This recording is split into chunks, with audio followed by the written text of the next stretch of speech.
ॐ भवबाधा के शमनोहित सबसे सरल उपाय, हृदय को कोष्ठक मान कर जपिए नमः शिवाय। भगवान शिव की महिमा अपरंपार। भगवान शिव को प्रसन्न करने के लिए सोमवार का व्रत, प्रदोष का व्रत, शिवरात्रि का व्रत, विशेष रूप से इन व्रतों में से कोई भी एक व्रत चुन लीजिए और हर एक व्रत की एक अलग कथा है। बड़ी सुंदर सुंदर कथाएं। भगवान शिव बड़े शीघ्र, भगवान शिव का एक नाम है आशुतोष।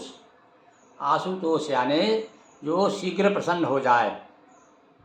ऐसे भोलेनाथ, भोले भंडारी, इसलिए उनका नाम पड़ा। कुछ लोग कहते हैं भैया ये भोले बाबा, भोले बाबा, जबकि हम अपने आरती में गाते हैं ये ब्रह्मा विष्णु सदाशिव तीन ही एक स्वरूपा, कोई अंतर नहीं रखना। जब तीनों ही एक हैं तो भैया ये आपने कभी सोचा कि भगवान शिव को बाबा कहते हैं, भोले बाबा।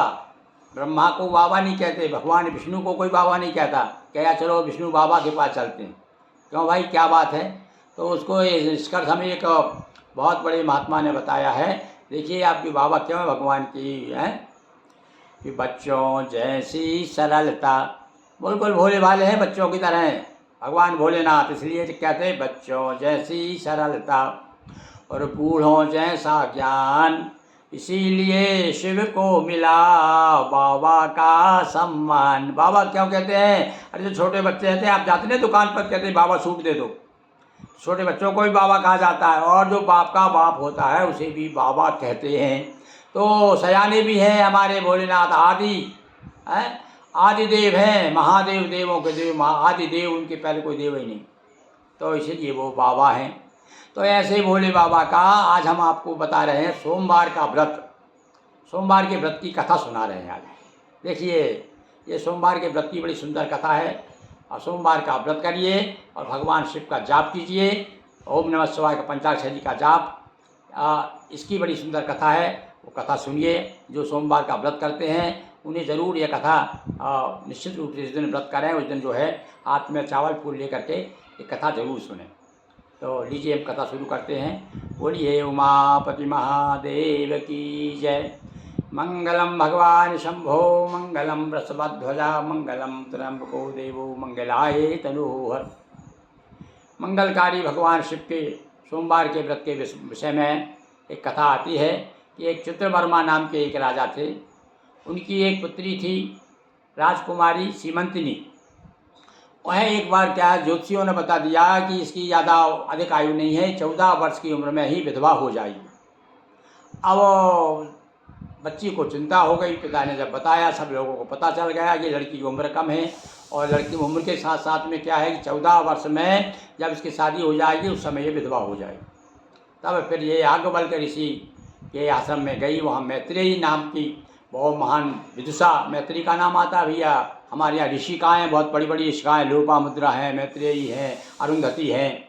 तो ये मैत्रेयी जी के पास में गई। तो मैत्रेयी ने बताया कि एक काम कर बेटा, तो देखो भाभी मैट सकें त्रिपुरारी, भगवान शिव तो होनहार को भी मैट देते हैं, भाग बदल देते हैं, खुश हो जाए। तो एक काम कर, तो सोमवार का व्रत कर और पंचाक्षरी मंत्र का जाप कर। और भैया श्रीमंतनी ने शुरू कर दिया और भगवान की कृपा से भजन करते करते योग ऐसा हुआ कि नल राजा के जो नाती था चित्रांगद नाम का, उसके साथ इनके विवाह हो जाता है और ये ठाट बाट से रानी बन के चली जाती है।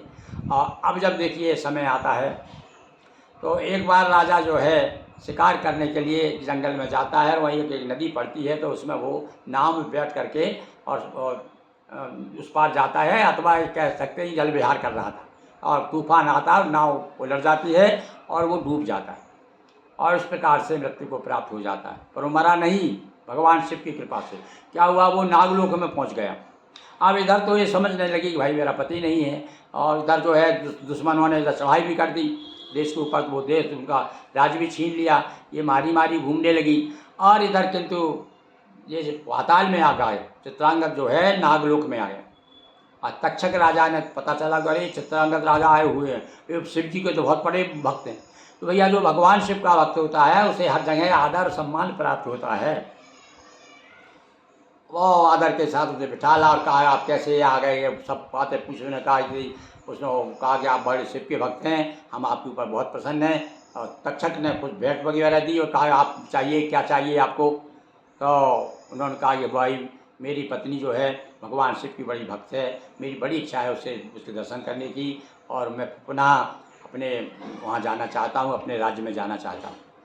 तो उन्होंने कहते हैं 12,000 हाथी का बल दिया उसको, जाओ तुमको तुम्हारे दुश्मन सब कुछ बल बाका नहीं करेंगे, अपना राज वापस ले लेना और अपनी पत्नी से जाके मिलो। बड़े प्रसन्न होकर उन्होंने भेंट दी तक्षक ने, और उसके बाद में उन्होंने विदा किया। और उसके बाद में भगवान शिव की कृपा से चित्रांगद आए, श्रीमंतनी से भेंट हुई, और इस प्रकार से उनका वैधव्य जो है दूर हुआ। तो वही मतलब कहने का हमारा ये है बंधु कि भगवान शिव भाभी मैट सके त्रिपुरारी। ये सोमवार के व्रत की कथा है। इस कथा को जो भी सुनेगा भगवान शिव और पार्वती की इसके ऊपर बहुत बहुत कृपा होगी। बोलिए उमापति महादेव की जय। हर हर महादेव शंभो।